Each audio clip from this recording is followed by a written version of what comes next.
Hello everyone, in this video I will show you how to add Google Analytics to Shopify. To start, open the admin Shopify website in your browser. Make sure to log into your account. On the left panel, click on Add Apps. Here, visit the Shopify App Store and click on Google and YouTube. After that, hit Install on the left panel. After confirmation, click on Install and it'll show you on the admin Shopify website. Click on Get Started and it'll show you that you don't have access to a Google Analytics 4 property. Hit Create New Property and it'll show you different steps to follow. You can go to Admin and click Create and select Property. Enter property name, select the time zone and currency. Then, click Next, choose your industry category and business size. Click Next, then select how you plan to use Google Analytics, e.g. leads, sales.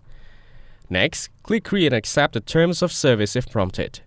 Lastly, add data stream to begin collecting data. If this video was helpful, please consider leaving a like and subscribe to the channel. With that being said, I'll see you in the next video.